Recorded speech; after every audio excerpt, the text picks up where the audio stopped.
The COVID-19 carnage continues. No, I do not speak about rising positive cases or the death toll.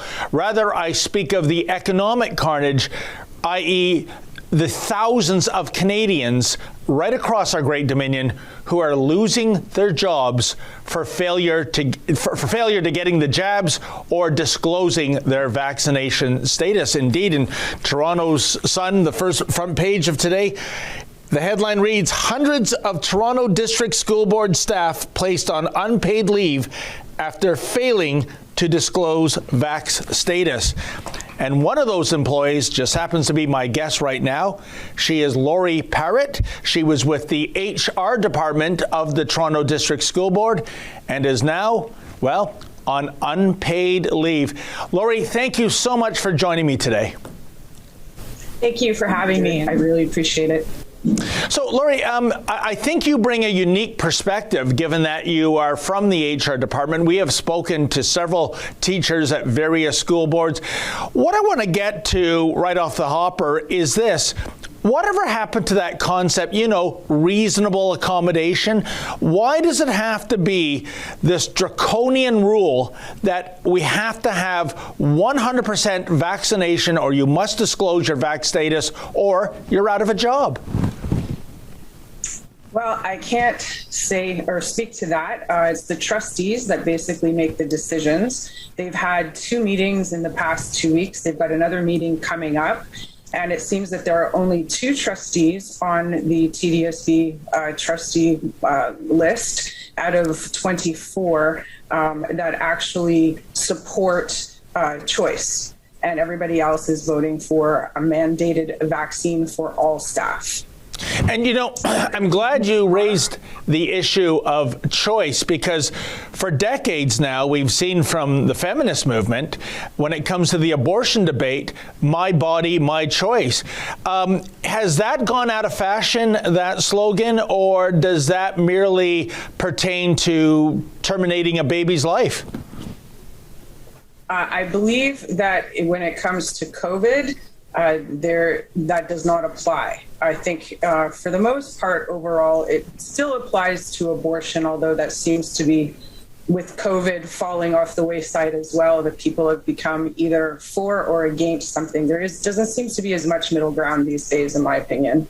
And tell me, what does this mean for the Toronto District School Board, Lori, to lose more than 800 staff? I guess it can go either one of 2 ways. One is that maybe there was so much redundancy in terms of how many people were at the board that nobody will notice when those staff are gone.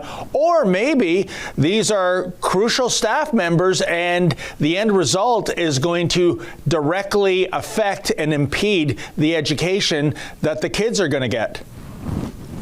Oh, it's absolutely going to impede. I deal with 1 unit of collective agreements in my HR position. We have different HR groups for the different units. And I can tell you in my unit, and from the information I have from my colleagues in the other units, we are very short-staffed at this point. And that's because people have gone on leaves, they've resigned as a result of the vax mandate, or for whatever their other reasons are. And now at this time, there are only 800 that have been put on a leave. And I'd like to correct that I'm not currently on a leave, but I will be placed on one effective November 21st because I am refusing to get the vaccination. So what the people who are on leave at this time are the people who refuse to disclose their vaccination status. And then by November 21st, if they the rest of us who have disclosed our vaccination status but are refusing to be vaccinated are going to be placed on leave at that time. And the estimation by the board is about 4,800 additional employees to those 800 employees. And we are already short-staffed in schools. It's going to make classroom sizes probably 40 to 50 students per class. They're not going to have the support in place for the teachers. They're not going to have enough teachers to run things. They're not going to have enough caretakers, administrative staff, and it goes right across the board. From my understanding, even one of our senior team people are not vaccinated and is also facing being placed on leave effective November 21st as well.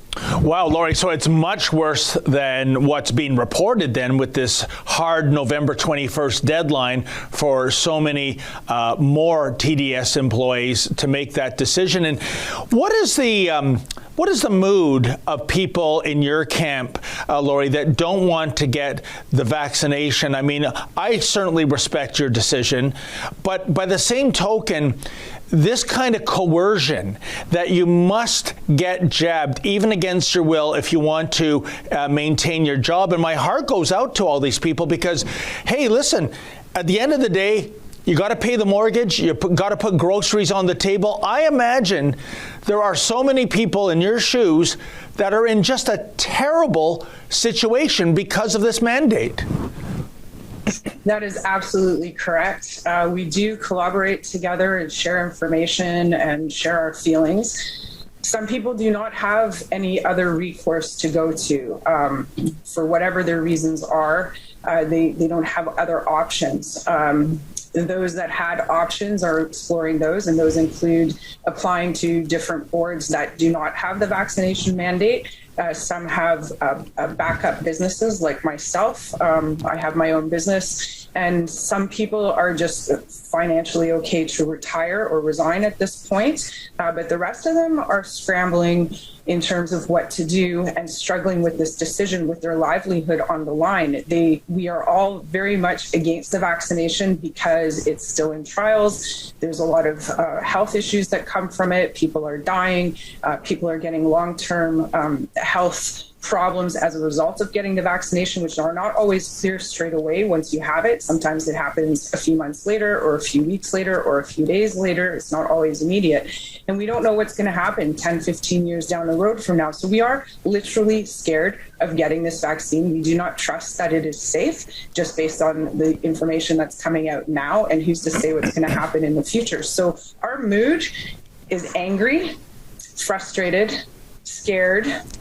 Some of us cry on a regular basis, wondering what we're going to do. This is a career that we've put our, heart and soul into, especially teachers, and not just especially teachers, but teachers are devoted to their children and the kids that they teach in the classroom. And it saddens them to have to leave, not because of a performance issue or because they've done wrong, but just because they're not going to submit themselves to medical experimentation. And it's heart-wrenching. And on top of that, this is the way our employer is treating us. And in the meantime, for those of us who do have to work to November 21st, and perhaps maybe onward if they're making the choice to get vaccinated, when they're telling us nobody is held liable, nobody is going to be responsible for any vaccine injuries that you incur. And yeah, okay, if you incur it, sure, file for WSIB. That's the only recourse that you have.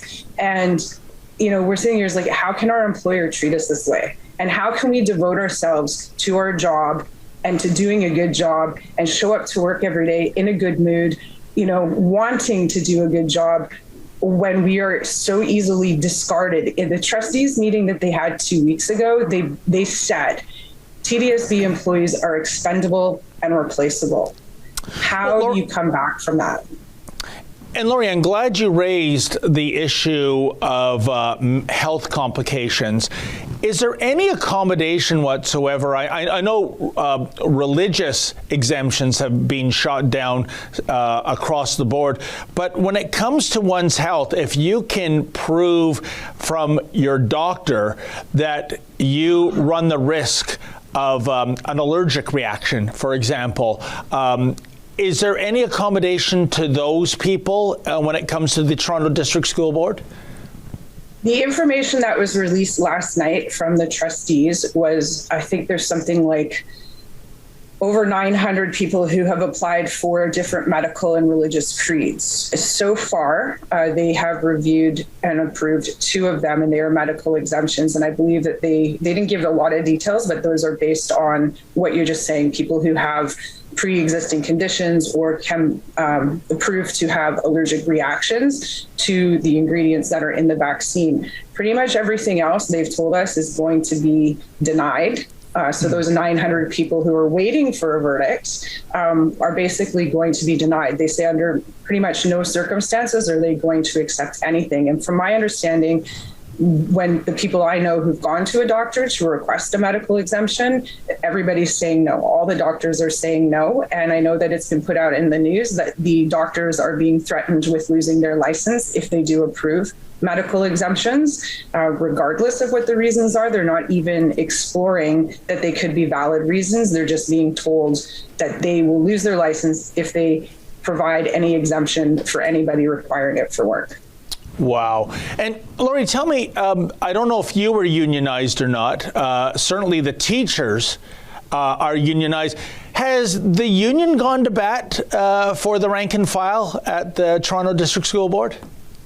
No, they haven't. I'm not unionized because of my position, and senior team and anybody in central in human resources also is not unionized. So teachers are unionized, support staff are unionized, principals and VPs are not unionized, and caretaking is unionized. And all of the unions are coming together and saying that, nope, this is valid, you have to do it. My understanding is that possibly, it's not 100% certain, there's a few unions who have actually put in, while they're saying this to their members, that this is valid and they can do this, they have filed grievances against the board for putting this mandate into place. And whether that's true or not, or whether anything comes of that or not, is another issue as well.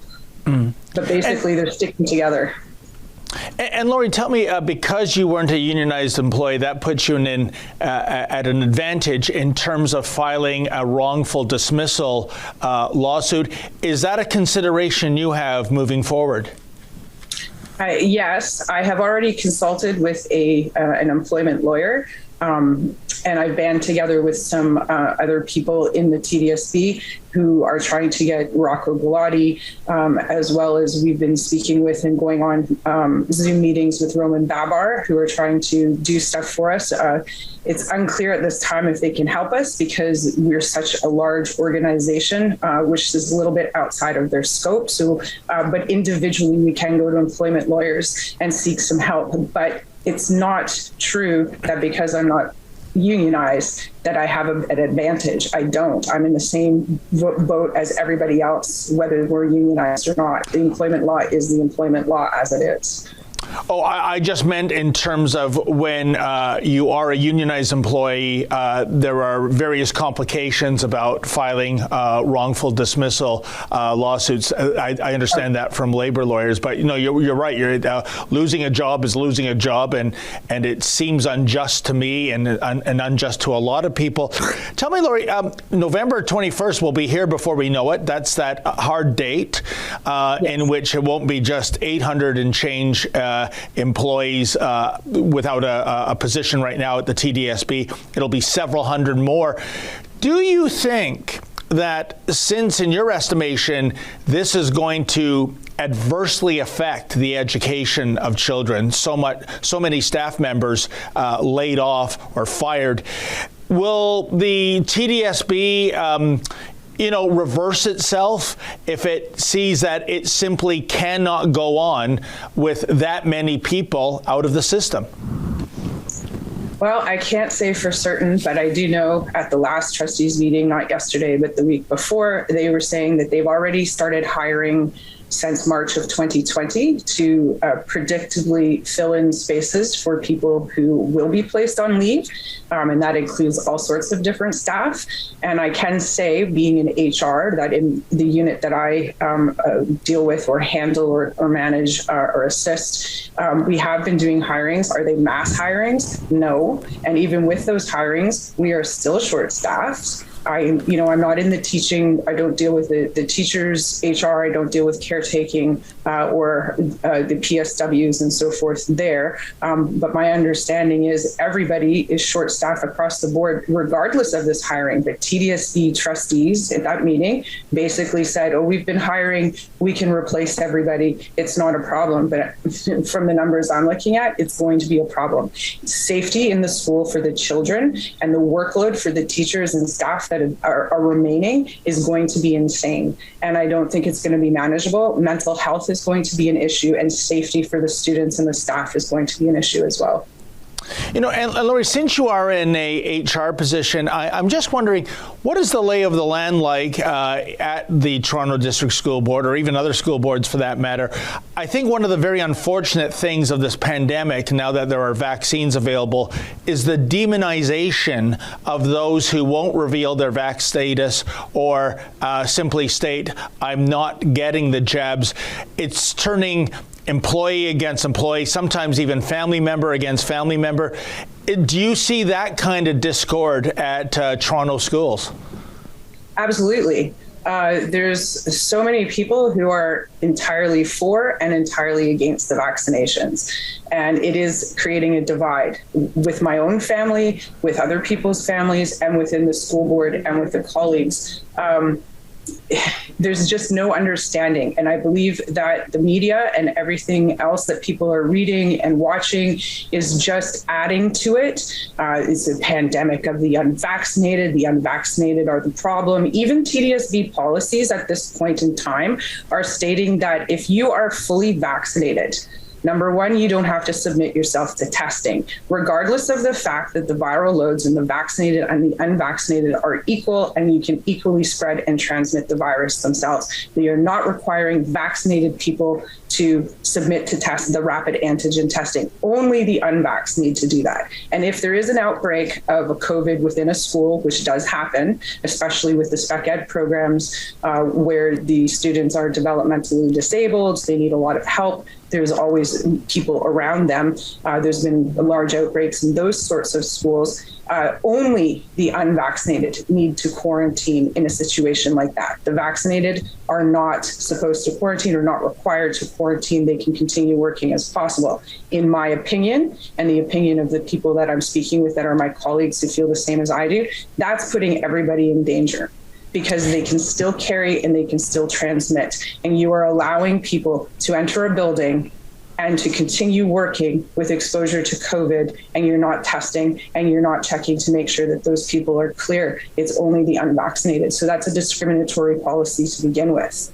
And it doesn't solve the problem, and it's just going to perpetuate the problem. Because at the end of the day, come November 21st, the only people that are going to be in those schools are vaccinated staff. Yeah. And what's going to happen when outbreaks begin at that point, and staff need to take leaves at that point because they are sick or they're in a hospital or something happens to them, and they have no backup at this point. They have no backup now. They're not going to have backup November 21st when 4,800 more employees go on leave or are placed on leave. No, we'll certainly keep our eye on that. And Lori, just to bring it back to your personal situation, I don't know what your financial situation is, but if you are terminated, does this mean dire consequences for you, or do you have another money earner in the household? What does it mean for you moving forward if there's no more future for you at the TDSB? For myself, I am a single mom of 3 kids. 2 of them are in university. I'm paying university fees by myself.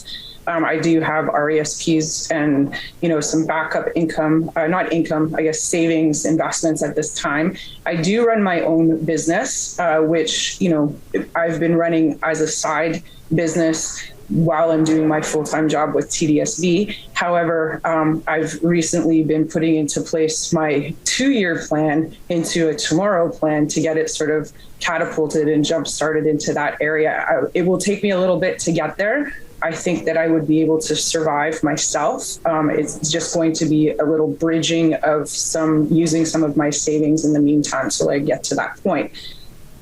That's my situation. Wow, Yeah. I'm sorry to hear that. Lori, we got to wrap it here, but it's funny, isn't it? Well, perversely amusing might be the better word. Decades ago in South Africa, we had apartheid, a odious race-based system that made South Africa, rightly so, the pariah of the world. And now here we are in 2021 in Ontario, Canada, and we have basically medical apartheid. What I'm still trying to connect here is that even though hundreds and hundreds of TDSB staff are going to be let go, the vast majority of the staff, I assume, are double vax. So what is the threat in having unvaxxed co-workers? Because isn't that the point of the vaccine, that you're protected? So last word goes to you, my friend. Thank you. Well, that's what we're sitting here thinking. It's like, according to TDSB's trustee meeting last night, they're claiming 95% of staff are double vaccinated. 95%. And yes, that's spread across many different buildings. But, even Ford has reversed his mandate for healthcare workers and education workers. He's not forcing it. TDSB's continuing to force it. And at 95%, which originally, when all of this happened and vaccines came out, Ford was saying 80% is what we need to get to open the economy. Well, we're well past that. So what are we doing? We don't have the answers. The people who are affected don't have the answers. Only the people in power have the answers. And for us, it's looking like it's a power grab, and it's just a power play. There's no other explanation for it. Well, Laurie, good luck in the days and months ahead. I wish you the very best. Thank you for reaching out, and please stay in touch if anything regarding your situation changes. In the meantime, good luck to you, my friend. Thank you so much. That's an excerpt from my daily show, The Ezra Levant Show. Every day I do a monologue on the news of the day, then I interview an interesting guest, and then I read my hate mail. You gotta subscribe. Go to rebelnews.com.